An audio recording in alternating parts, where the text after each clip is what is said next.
Welcome to our podcast series. My name is Foha Khalid from Royal Cyber. I work as a tech lead, and today I have Muhammad Iftikhar Khan, who's our senior solution architect, and we'll be discussing composable commerce. So this is a podcast series where we dive into real-time world problems, and we discuss them in detail with our technical experts. Muhammad Iftikhar Khan, how are you today? I'm good. How are you? I'm great. I'm great. All right, so Thank you. let's just jump right in. Composable commerce. We've heard this term a lot these days. It's everywhere. It's trending a lot. What is composable commerce, and how would you explain it to somebody who's hearing it for the first time? All right. Yeah. So far we have talked a lot about this commerce, but for the layman, I would say that it a composable commerce offer a modular approach and offer a great flexibility in terms of switching different modules and configuring different modules of the e-commerce. And also it enables businesses to pick and choose the suitable module whatever they need as per their business. And also it talks about actually it goes beyond the boundaries of the technology. So it actually it's a composed of multiple technology stacks, right? So I would say these three things that and when we when we just like hear the word of the composable, so it means that composed of many things which offer multiple features, great features and great flexibility, right? So I think I would say these 3 points to the layman that to understand the composable. Right. Thank you for that. So what do you think from a business perspective? What is it about composable commerce that is encouraging businesses to shift towards adopting this? Right. So there are several factors which encourages the businesses to move towards the composable. But here I would like to highlight few of them, which are actually the key factors I observed so far. Number one is the personalization, right? So nowadays, businesses are building the experiences, customer experiences, which are customer centric, right? We call it personalization. So composable commerce offers uh, the ability to uh, to adopt these personalization very quickly. So you can like create the customer centric content very quickly, and this composable architecture is able to ingest it very quickly, right? So the personalization factor is the first thing, and then again the customer experience. So for the businesses where the storefront experience they need to change rapidly, so there, the composable is very fit as compared to the traditional monolithic, where the SFRA and the SiteGenesis is. And then again, the flexibility and the agility of the composable commerce. And then this innovative word of the e-commerce, the ingestion of the innovations.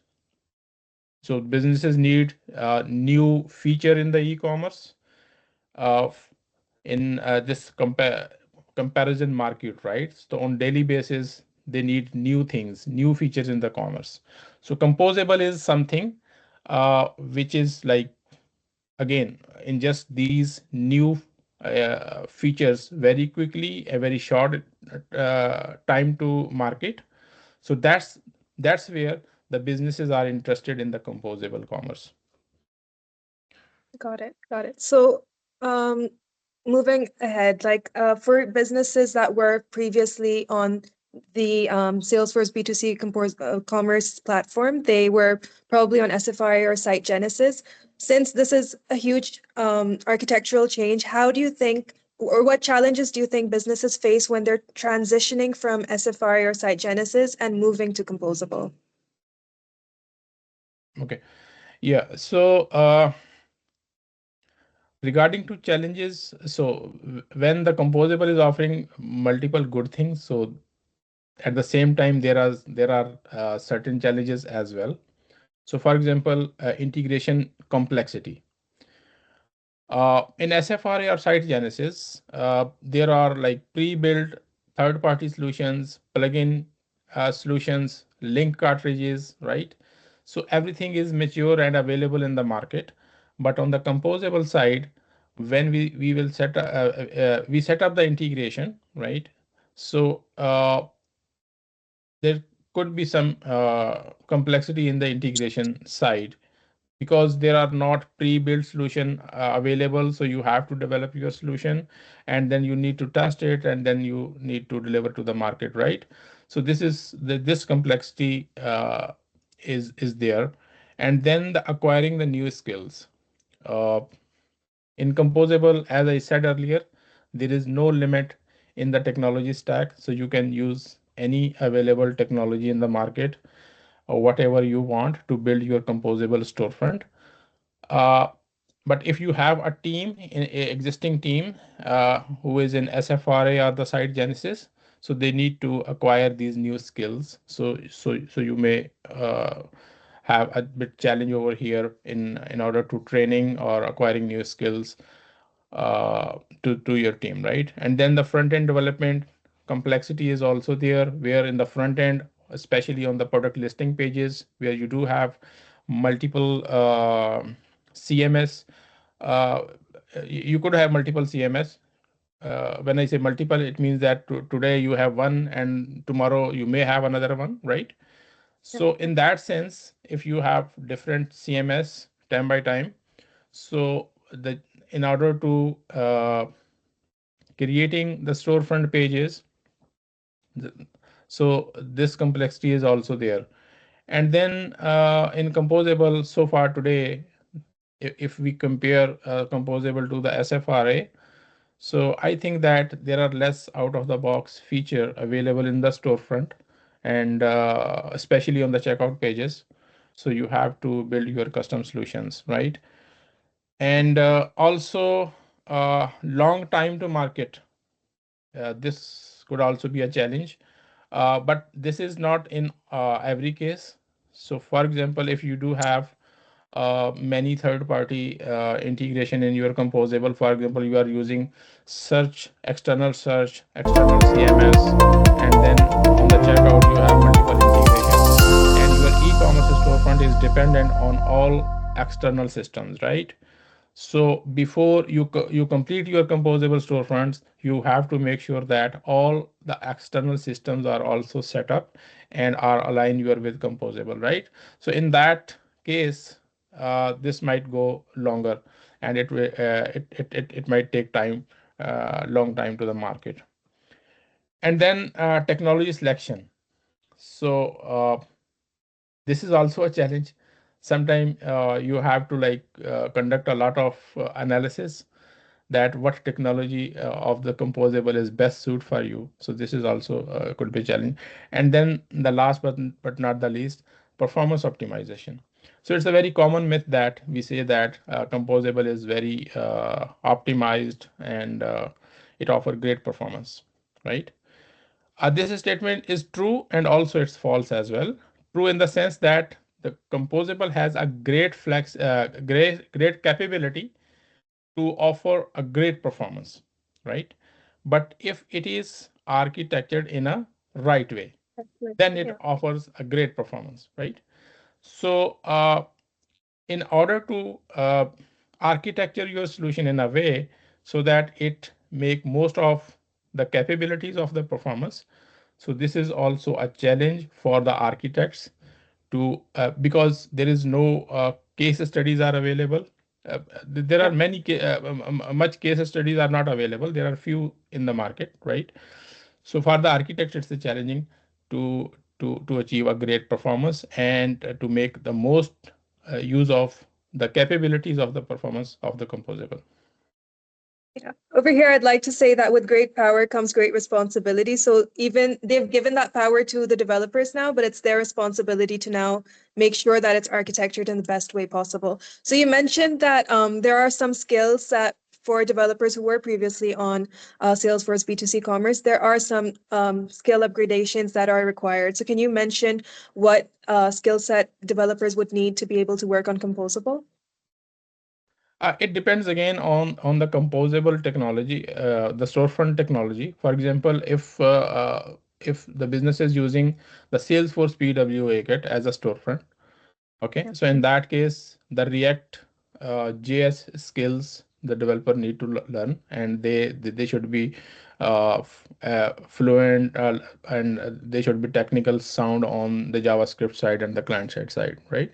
Similarly, if the business is using any other technology for example Angular or any other client side scripting, so in that case uh, the developer need to train themselves. And the second thing is the API based development, right?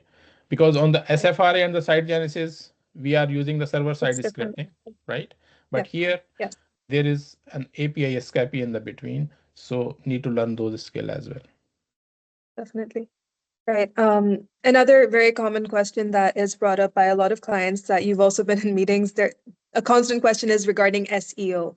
Because we're changing architecture, this is a concern. And we've also addressed this in other podcasts, but could you just quickly go over, how is SEO affected, or what is the difference in SEO and composable as compared to the legacy architectures?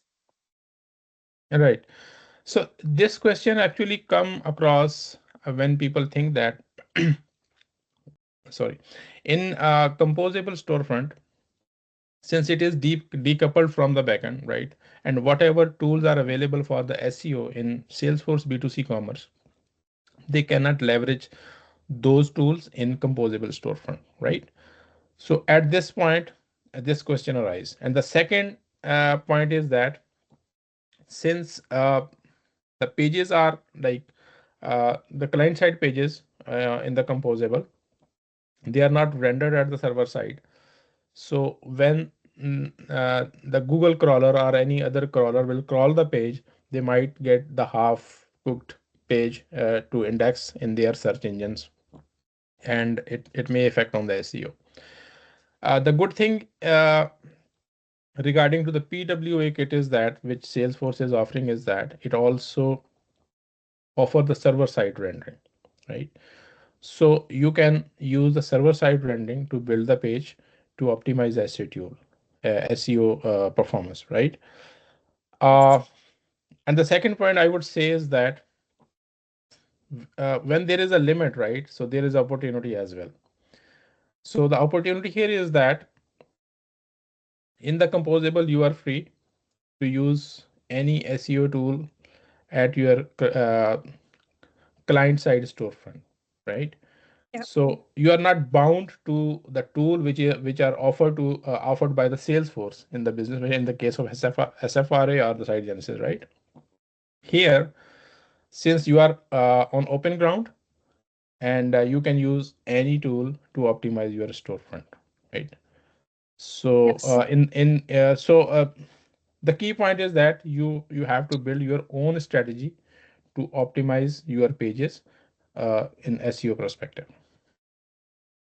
Got it. Got it. All right. So, moving towards businesses who are considering moving to composable, what do you think? Besides, licensing and infrastructure, all of those basic things. Let's suppose if a business has already is already subscribed to Salesforce, they already have the platform.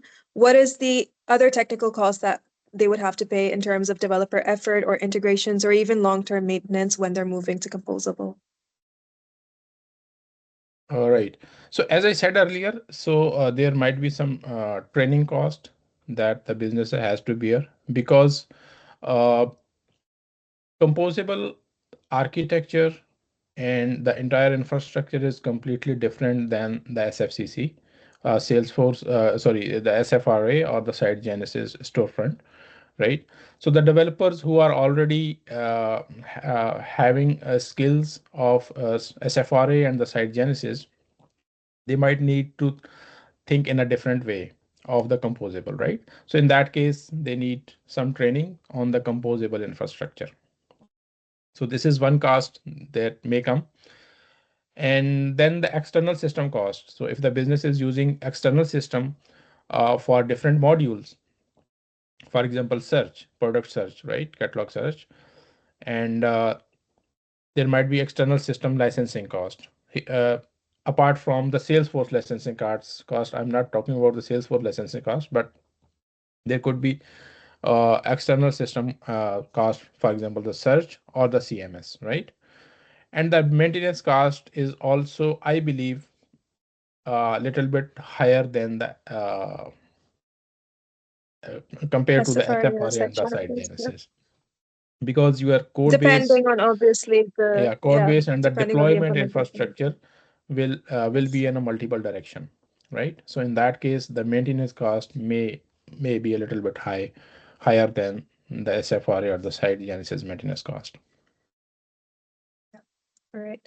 Um, okay, moving towards, what Salesforce offers or what there is to speed up the transition. So are there any accelerators, tools, or frameworks that are available that would help speed up migrating to composable commerce? Salesforce offer different different tools to build the composable storefront. But at the same time, they offer Scapy as well, which expose all the functionality of the e-commerce, Salesforce B2C commerce to any third-party storefront as well, right? But Salesforce itself offer the PWA kit, which is a pre-built storefront, and you can think of as a starter store, which is very easily deployable on a managed runtime environment, which is we call it in short we call it MRT, managed runtime environment, which is a deployment infrastructure of the PWA kit, and it comes under the same licensing cost of the Salesforce B2C commerce. So you do not need to have an extra cost for the deployment of the composable storefront. And in order to the transitions, Salesforce also offer a phased rollout model uh, with the help of the session bridging. It offers a solution. We call it session bridging. Uh, you can have a storefront at the same time on the composable and the SFRA, or composable or on the site genesis. For example, you can build the first few pages on the composable and then the checkout on the SFRA. And between these two storefronts, session bridging comes into play to maintain the session of the user. And these tools, PWA Kit, Manage Runtime, Scapy for connecting storefront to the backend B2C commerce data, and session bridging tools. And apart from this, Salesforce also offer, actually, this is not offered by Salesforce, but Salesforce is partner with different third parties to offer the accelerator of the third party solutions, which are very easily pluggable with the uh, minimum minimal code, or you can say no code, to inject these third party solution into the composable storefront. For example, the contentfuls for the CMS and the ampliance, and for the search, Algolia constructor, and there are also many others. So these are few solutions that are offered by the Salesforce themselves and also the third party partner with the Salesforce. Right. And to add to that, we also have in Royal Cyber, we've also been working on our own accelerators besides these. So there are quite a few options available. Uh, where do you think composable commerce is heading? What do you think the future would look like, and what should businesses be aware of regarding the future of e-commerce in general? Uh, Nowadays, everyone is like talking about the AI. So I think that the e-commerce landscape also will evolve with the AI and the automation, uh, and the composable as well. Of course, this is also the e-commerce. So I I am seeing the composable with the AI in near future, where uh, you will know you will need no developer involvement in generating the different modules of the composable. For example, you want to create a content, right, on a homepage, and you will just like write couple of queries to the AI agent, and the AI agent will generate that snippet with you. The Salesforce, I believe, is working at the moment on this piece, and they will be integrating this piece into the page designer side. So the AI, I'm seeing the AI in the composable and also the composability beyond the commerce.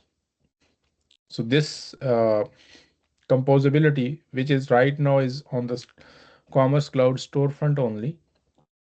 In future, uh, I am thinking that it it will be in the marketing cloud as well and the other third party system as well. So this composability will be there, and all these composability will be composable again into the commerce cloud storefront again as well, right?